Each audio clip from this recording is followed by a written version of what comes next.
Hey everybody, welcome to Rampage Reviews. I'm Rampage, and now we're going to see a story that actually takes place even in a closer time frame between the last book and episode 1. It's a really tight story. We're going to dive in.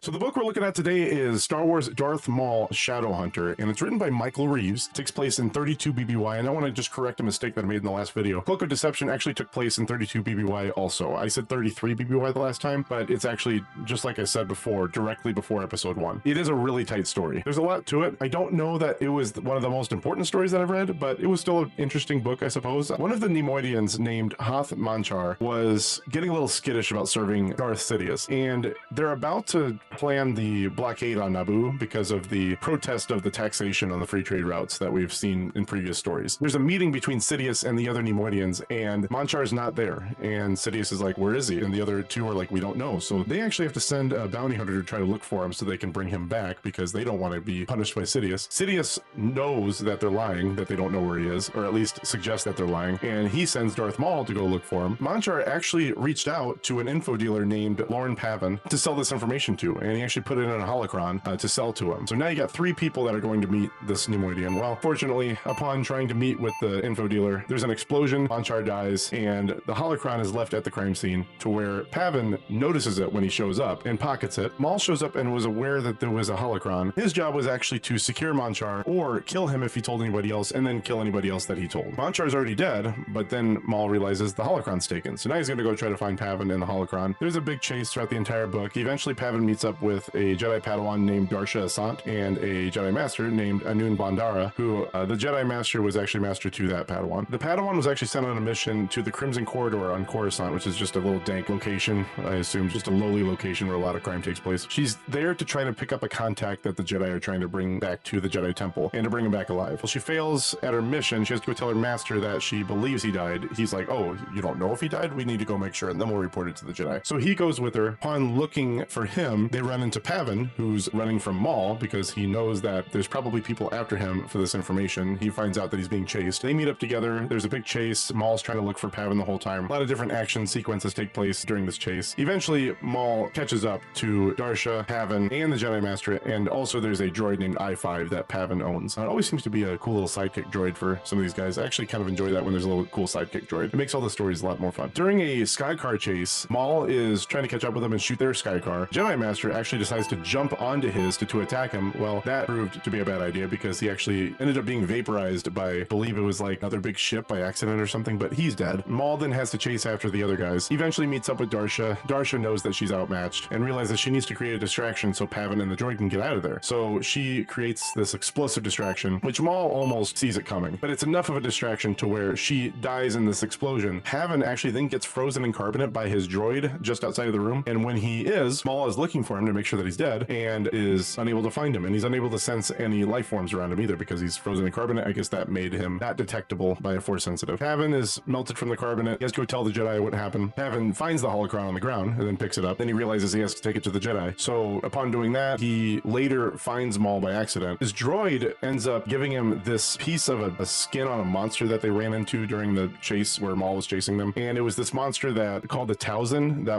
couldn't detect him through the force because his skin made him undetectable through the force, which is really interesting. So the droid actually got a piece of this monster's skin, and apparently holding onto it made you undetectable by the force. Once he found Maul, just luckily, he had the piece of skin on him, so he knew Maul couldn't detect him. So then he tried to take him out in secret. He only had enough for 3 shots to stun him. He shot him twice, both direct hits in the back, and when he went over to him to try to take his lightsaber, Maul was not knocked out. So then that failed, and he ended up attacking Pavin, cut off his hand, but Pavin narrowly escaped into his ship, took off, went back to the Coruscant to talk to the Jedi, and he's met by a senator who then realizes that he needs medical attention, and Pavin offers him the holocron and says, here, you need to take this to the Jedi, and the senator says, oh, I will do that. This was Senator Palpatine, so obviously that holocron did not make it to the Jedi. Palpatine then gets to care for him the way he wants to, which he seemingly nurses him to health, but then Maul is awaiting in his room to assassinate him at that time, and Maul has then completed his mission, and end of story. So what did I think about the book? It didn't seem like a story that needed to be, which is, I know, 200 of these books, right? They don't need to be written. It didn't seem significant because it didn't make Maul Maul or Sidious seem better or stronger. It didn't enhance any of the characters that are involved pre-episode 1 and during episode 1. In fact, it made Maul and Sidious look kind of weaker because Sidious enlists the Neimoidians to scheme with him so that way he can create chaos in the Republic, and his goal is to encourage a separatist team that then creates civil war, which helps him gain emergency powers when he's Chancellor and eventually take over the Republic and create the Empire. Neimoidians were the only people that he enlists to do this at the time. He didn't enlist anybody else. Why wouldn't he have like Maul on the back burner, making sure that the Neimoidians were tracked at all times and knowing their whereabouts with cameras, or making sure Maul was stationed nearby, or any other way, really? A number of ways he could have made sure that they were accounted for. But Sidious shows up on a holocam one day and then he's just gone. Where's Manchar? I don't know where he is. The other guys, I don't know where he is either. What?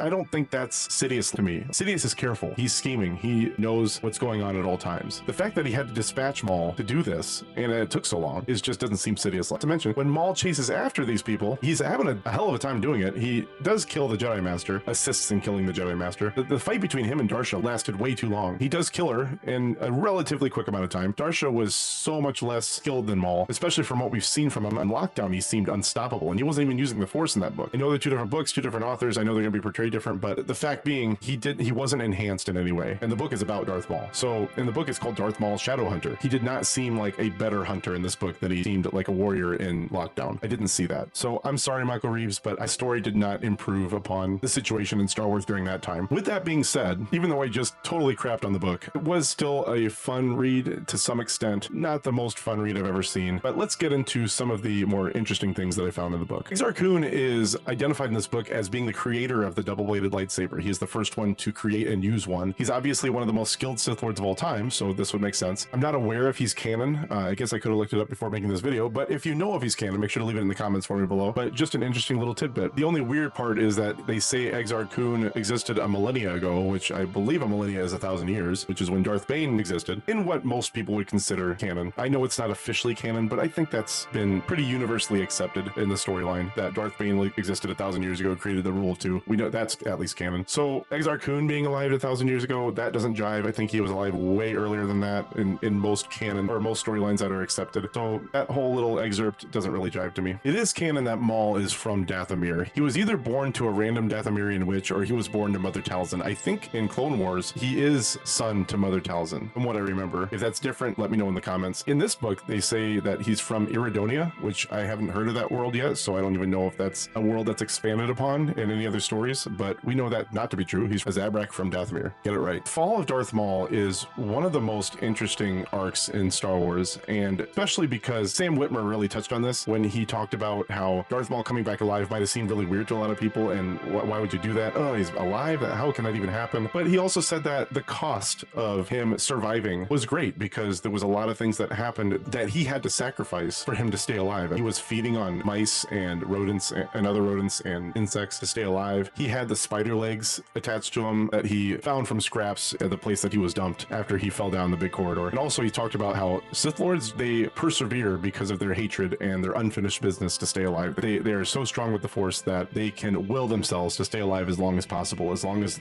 they still have a brain and they still have a heart, they stay alive. And Maul's got two of them, as we know from Lockdown. But just the fall of him, considering he was so devoted to Sidious in this book and in Lockdown, maybe a little bit less in Lockdown, but definitely a lot in this book. Then later on in Clone Wars and in Rebels, he is loathing of Sidious. So the complete 180, it's understandable, but that arc is so huge for Maul, and just the amount of drama that he went through during his entire life, just very, very interesting. Why do Republic credits exist? The fact that they have little plastic things, it seems like plastic things that are physical money for people. In Star Wars, with how futuristic it is, why is there physical money? It doesn't seem like it's necessary at all. You might say, why do we have physical money? Well, we're on the verge of not having physical money. I mean, pretty soon here, it seems like. It doesn't seem like there should be physical money at all in Star Wars. And obviously, there always needs to be some kind of backing to currency. There needs to be something of value that backs it. And there are different things in the universe that are of value, like kyber crystals, like Beskar, and stuff like that, that replace money in some sense. Republic credits just seem like, considering even Watto says, I need something more real. It's not real money. And so why even have a physical version of it? Just make it digital. Why? Darsha Asant is one of the Padawans in this book in Maul Shadowhunter, and she has a yellow lightsaber. There's only one other person that I remember seeing with a yellow lightsaber in Star Wars in live action or in the books, and that was Rey. There might have been others. Maybe I'll run into other books where there are more yellow lightsabers, but especially because a lot of people know that yellow lightsabers were indicative of Jedi Sentinel guards for the Jedi Temple. But Darsha uses one, and I would like to get more clarification if that's exactly who is represented through a yellow lightsaber, or if it means something else, maybe. The information that Monchar is trying to get money for is stored in a holocron that he intends to sell to Lorn Pavin in this book, Shadowhunter. I thought that holocrons were only made by Jedi or Sith. There's Sith holocrons, there's Jedi holocrons. Are holocrons made by other people? Is there a process to make holocrons not through the Force? Not something I've heard of before. I would like to know what that process is, and if you know, let me know in the comments. On the search for Hoth Monchar, there's a number of locations or restaurants that they have to visit to see where he is, and it seems like the restaurants that they visit that are meant for Neimoidians have the grossest things on the menu. Also, the things that they use of comfort, the spa, what they're massaged with, stuff like that, it's always the most disgusting things. They are massaged with mildew on their back, and the things that are described as food in the book, I almost think it said there was mold or something like that in their food. That's something they enjoyed. It's just the most disgusting things. Neimoidians are disgusting beings. I guess that checks out. Maul has learned several lightsaber abilities, different forms of lightsaber fighting. They're very intricate, and he's a very adept warrior at these styles all throughout his career upon his almost death to Obi-Wan and later in Rebels and in Clone Wars. Where did he learn to fight with a lightsaber this well? And where did Sidious learn to fight with a lightsaber this well? Because in most of the stories highlighting the relationship between Sidious and Plagueis, you didn't see a lot about the lightsaber fighting that he learned. And it was mostly about politics, mostly about scheming and the grand plan, learning more about the Force, not necessarily lightsaber fighting, but just how to learn different abilities with the Force, how to learn how to keep people from dying. It doesn't seem like Sidious possessed these abilities to the degree that he could have taught Maul how to be this adept at it. I might be wrong, and if you know other stories involving that, probably in the comics, which I haven't gotten into, let me know in the comments. There's an excerpt in the book where it says that Maul is about to fight a Jedi. They also say it's not the first Jedi that he's ever fought, which is weird, and we know that not to be true because I believe the first Jedi he fights is Qui-Gon Jinn in episode 1. I think that's pretty well known, unless other legend storylines end up being brought into canon, which is possible. I don't see this book being brought into canon at all, and I'll address that later. The quote goes like this: "The day of the Jedi's downfall would be soon, very soon. It could not happen soon enough for him," being Maul. "Anger is a living thing. Feed it and it will grow." The Twi'lek he had fought had not been the first Jedi he had crossed lightsabers with, but he was not far from having that honor. And that was when he killed Anun Bandara. Who else would he have fought before that? What did Michael Reeves have in mind that Maul had fought previously? It would be weird because they're trying to not be discovered. Why would Maul be tasked with fighting other Jedi? Maybe he just fought him roguely without being instructed by Sidious. Who knows? It was weird to see that there would be other Jedi before this point that he would have fought. Who would it have been? There are beings in the universe that are extremely non-Force sensitive, and it's been established by George and others that the vast majority of beings in the galaxy and the universe have some sort of connection with the Force because the Force exists in all things. But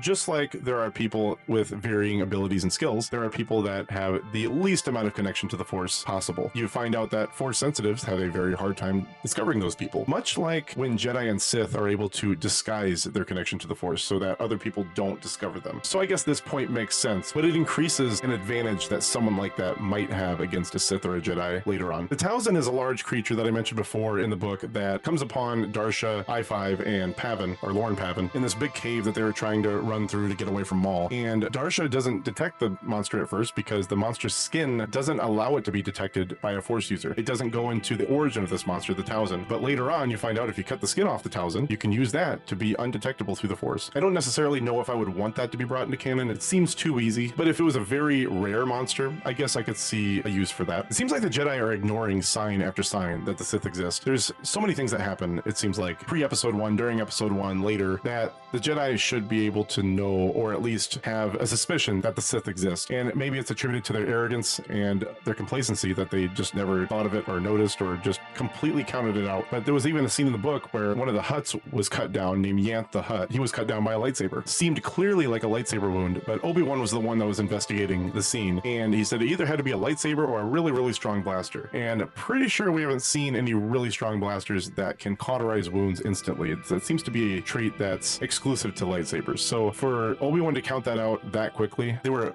way too arrogant and complacent to just completely count out their existence. This book alleges that Sith always use synthetic crystals to power their lightsabers, opposed to Jedi who search for their crystals that are called Adegan crystals located in the Outer Rim and search for them based on how strong they have a connection with them, which was a story we're all pretty accustomed to. Usually we've heard that Sith acquire their red crystals by taking a Jedi's crystal, squeezing it, and bleeding, or what they would call bleeding, the Kyber crystal. So it's a very big discrepancy between what we know Sith do and the fact that they would only use synthetic crystals to power their lightsabers. Another point to just completely discard this book from canon. The last thing I found interesting in the book is there is a point where Darsha is taking a person that she found in the Crimson Corridor that attacked her previously and using Force Persuade to lead them up level through Coruscant from the Crimson Corridor. When she's using Force Persuade, it's really powerful. She basically dictates to him and he does what she tells him to do, which that's sort of how it works, but this seemed a lot more like mind control. And I'll read you the quote here. And this is towards the end of him leading them through the up levels in Coruscant. Lorne nodded and untied their captive, which was Greenhair, the person that they're dictating to. Darsha laid her hand on the youth's shoulder and spoke to him one more time. You will forget all about us. I will forget all about you. Be on your way. If danger threatens, you will come to your senses immediately. Otherwise,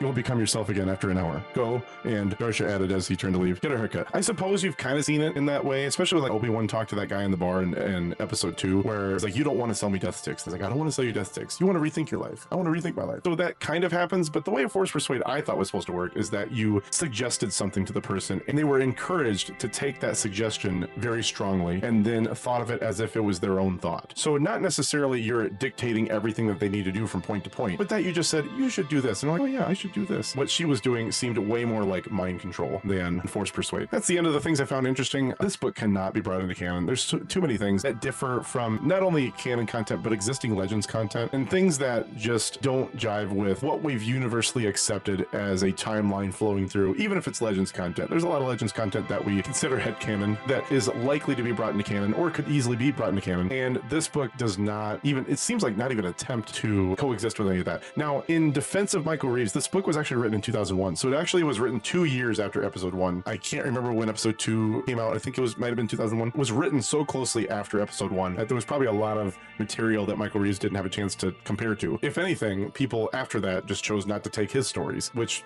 sorry, Michael, but your stories didn't make it. It was fine. I'm glad you wrote the book. It was enjoyable to a degree, just not something I felt like I needed to read. Due to the reasons mentioned before, I'm going to give this book a 6.9. It was almost a 7, but just because it's just so different from other universally accepted storylines, and because it seems so insignificant, it seemed like Sidious and Maul were just brought down instead of lifted up in terms of their skills and abilities and their lore. Didn't quite make the 7s. It's still an enjoyable book, and it's not something that I'm upset that I read. If you did enjoy the content that you saw today, make sure to like the video and subscribe to my channel. Appreciate it. If you decide that you wanted to purchase this book and read it as I did, there will be a link in the description. Just be aware that this will be an Amazon affiliate link, and I am an Amazon affiliate. If you purchase the book through that link, it will help benefit the channel and myself in some way, but don't do it to benefit me. Really appreciate it if you do, but do it so we can continue talking about this long timeline of Star Wars and even the stuff that won't become canon or probably shouldn't become canon. We can talk about it all. It doesn't matter. So I appreciate everybody that stopped by today. I really hope you enjoyed the content that you saw, and may the Force be with you and have a great rest of your day. Thank you.